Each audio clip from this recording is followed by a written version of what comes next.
আসসালামু আলাইকুম। Hello everyone, আশা করছি সবাই খুব ভালো আছেন। আলহামদুলিল্লাহ আমরাও ভালো আছি। সবাইকে পবিত্র মাহে রমজানের অনেক অনেক শুভেচ্ছা জানিয়ে আমাদের আজকের ব্লগটি শুরু করলাম আমাদের প্রথম সেহরির খাবার দিয়ে।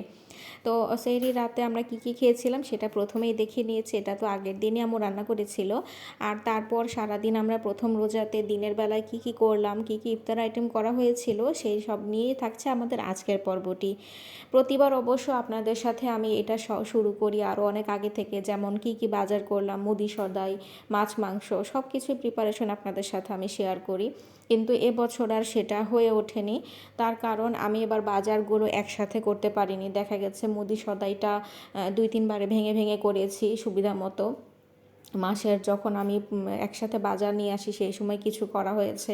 আবার কয়েকটা জিনিস বাকি ছিল, সেগুলো আবার আমি স্কুলে যখন গেছি মেয়েকে নিয়ে, তখন ওকে স্কুলে রেখে 2-3 দিন এরকম অল্প অল্প করে নিয়ে আসছি। যেহেতু বাসে আসতে হয় বা অটোতে আসতে হয়, খুব বেশি জিনিস একসাথে আনা যায় না, মেয়ের সাথে থাকে। আবার মাছ মাংসটাও হচ্ছে আলাদা আলাদাভাবে করেছি। মাছ একদিনে করা হয়েছে, মাংস আলাদা করা হয়েছে। আর আম্মুকে আমি মাছ বাজার করে দিয়ে বাসায় পাঠিয়ে দিয়েছিলাম। তারপর আমি আবার মেয়েকে স্কুল থেকে নিয়ে ফিরেছি। ততক্ষণে আম্মুর মাছ কাটা মোটামুটি কমপ্লিট হয়ে গিয়েছিল, যে কারণে আর আমি বাসায় এসে কী কী বাজার করেছি সেটা সেভাবে দেখাতে পারিনি। সব কিছু মিলিয়ে বলতে গেলে এবার একটু হযবরল অবস্থাতেই গেছে। তারপরও আলহামদুলিল্লাহ রোজার শুরুতেই সব কিছু সুন্দর করে রেডি করে নিতে পেরেছিলাম, মানে যা যা সারা মাসে প্রয়োজন। তো যাই হোক, না হয় প্রথম ইফতার আমরা কী কী করেছি সেটা দিয়ে আপনাদের সাথে রোজাটা শুরু করি ভাবলাম, এজন্যই ব্লগটা শুরু করা। ব্লগটা আপলোড করতেও দেরি হয়ে গেল। এখন তো ঈদের মৌসুম, জানেনই আমার একটা অনলাইন বিজনেস আছে। যারা জানেন না তাদের জন্য আরেকবার বলে দিচ্ছি, আমার পেজের নাম হচ্ছে জোহাজ ড্রিমল্যান্ড। আর ওই পেজের কাজ নিয়ে ব্যস্ততা থাকতে হয় রোজার সময়গুলোতে। সবসময় তো কাপড় চোপড় এই জাতীয় জিনিসগুলোর চাহিদা বেশি থাকে, তো এই কারণে ব্লগ বা ভিডিও এগুলো তেমন একটা করা হচ্ছে না। আর এগুলোও আমার বোন করেছিল বিধে আপনাদের সাথে শেয়ার করতে পারছি, নয়তো বা এতটুকু হয়তো বা আমি দেখাতে পারতাম না। যাই হোক, আমার কিন্তু দেখতে পেয়েছেন আমাদের ইফতারের যে প্রিপারেশন সেটা শুরু হয়েছে। আম্মুই সব কিছু করেছে, আমি রান্না বান্না এগুলোর কাছেই যেতে পারিনি। আর যাই হোক, এভাবে আর কি সারা দিনটাই কর্মব্যস্ততার মধ্য দিয়ে যে যার মতো কাটিয়েছি। যার যেটা করতে হবে সে সেটাই করেছে। আম্মু তো সবসময় রান্না নিয়ে ব্যস্ত থাকে, আব্বু যতটুকু পারে ততটুকু হেল্প করে। তাছাড়া আমার ছোটো খালামণিও বাসায় আছে, তিনিও কেটে কুটে সব কিছু একটু অ্যারেঞ্জ করে দেয়, এতে করে আম্মুর একটু হেল্প হচ্ছে। যে কারণে আমি আর খুব বেশি একটা রান্নাবান্নার দিকে মনোযোগ দিচ্ছি না, নিজের কাজেই ব্যস্ত আছি। আম্মু প্রথমে বিকালবেলায় আসরের সময় নামাজ পড়ে নিয়ে তারপর ছোলাটা আগে করে ফেলে, যেহেতু ছোলাটা ঠান্ডা হলে সমস্যা নেই। কিন্তু ইফতারিগুলো আমরা একেবারে এমন সময় করি যে ইফতারির সময় যখন হবে তার 5-10 মিনিট আগে সম্পূর্ণভাবে শেষ হবে। এতে করে এগুলো একদম মচমচে থাকে, ঠান্ডা হয়ে যায় না। আর আমাদের বাসার কেউ নরম হয়ে যাওয়া ইফতারি খেতে পছন্দ করে না, আমরা সবাই মচমচে এবং গরম অবস্থাতেই খেতে ভালোবাসি। যে কারণে দুপুরবেলা বা আগে আগে করা হয় না। ওইদিকে আম্মু ভাজতেছিল আর এদিকে আমি আস্তে আস্তে এটা ওটা রেডি করে নিচ্ছিলাম। খেজুর ধুয়ে নিলাম, তারপর শশা কেটে নেব।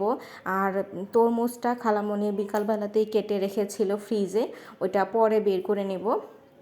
তরমুজটা অবশ্য আমার ফুপ্পি এনে দিয়েছে। প্রতি বছর প্রথম রোজার দিন ফুপ্পি আমাদের জন্য তরমুজ নিয়ে আসে, এটা একদম রুটিন করাই। আর এই কারণে আমাদের প্রথম দিন তেমন একটা ফল কেনার প্রয়োজন পড়ে না।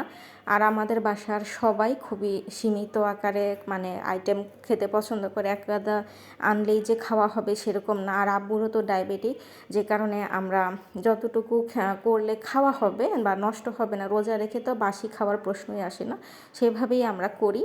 এক গাদা করে রেখে কোনো লাভ নেই। আর ভাজা পোড়া যত কম খাওয়া যায় ততই ভালো, কিন্তু আমাদের এটা কোনো মিস যায় না। প্রতি 30 রোজাও যদি হয়, 30 দিনই আমাদের টুকটাক প্রত্যেক দিনই ইফতারি খাওয়া হবে। এছাড়া অন্য সময় এভাবে ভাজা পোড়া খাওয়া হয় না। আর এই তো যে তরমুজটা ছিল ওইটা আম্মু অর্ধেক করে আগেই ফ্রিজে রেখে দিবে, কারণ একসাথে যদি পুরোটা কাটা হয় ওটা খাওয়াও হবে না, আর পরে দেখা যায় কেটে রেখে দিলে একটা বাজে গন্ধ করে। এই কারণে আর পুরোটা কাটলো না।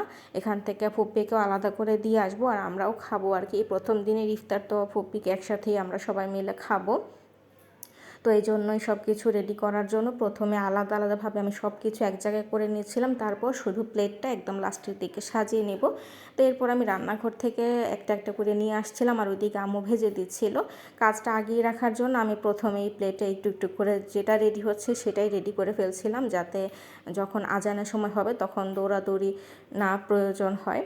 আর রোজার খোলার একটু আগে তখন তো দেখা যায় প্রত্যেকটা চ্যানেলেই, বাংলাদেশের যে চ্যানেলগুলো থাকে সেগুলোতে দোয়া করা হয়। তো ওই সময়টা আমরা 5-10 মিনিট আগে বসে ওই দোয়াতে শরিক হই আর কি। এই জন্যই কাজগুলো গুছিয়ে নিচ্ছিলাম। আর আমাদের ইফতারিগুলোই তো সব রেডি হয়ে গেছে, দেখে হয়তো বুঝতে পারছেন এগুলো খুব সুন্দর হয়েছে মুচমুচে। আর আমাদের এবারের যে বেসনটা সেটা আমরা কিনিনি, এটা হচ্ছে আমার মামা আমাদের জন্য, তার নিজের ফ্যামিলির জন্য এবং আমার মেজো খালামণির জন্য একসাথে আমরা 17 কেজি পরিমাণ বেসন মানে করে নেওয়া হয়েছে। এখানে প্রায় অনেক ধরনের ডাল, তারপর পোলাওয়ের চাল, অনেক কিছু মামা মিক্স করে তারপর করেছে আর কি। তো আমরা যে যার মতো যার ভাগে যতটুকু নিয়েছি আমরা সেটার খরচ দিয়ে সবাই মিলে একসাথে করে নিয়েছি, এতে করে আর বাজারে রেডিমেডটা নিতে হয়নি। ওখানে দেখা যায় অনেক সময় তারা যে ডালগুলো ব্যবহার করা হয় ওগুলো হয়তো অনেক পুরনো থাকে, বা আমরা তো আর জানতে পারি না সেটা ভালো দিচ্ছে না খারাপ দিচ্ছে। এই জন্য নিজস্বভাবে করে নেওয়া, আলহামদুলিল্লাহ খুব ভালোই হয়েছিল। তো এই যে দেখেন আমার মেয়ে তরমুজ খেয়ে খেয়ে নিজে অর্ধেক খেয়ে সেটা প্লেটে সাজাচ্ছিল, পর আমি আবার সরিয়ে দিলাম। তো ও খুব মানে জিদ করছিল যে আমি একটু প্লেট সাজিয়ে দিই, তো ওকেও একটু একটু দিতে দিলাম। ও তো পারবে না কিন্তু ঠিকই মাতবরিটা করবে।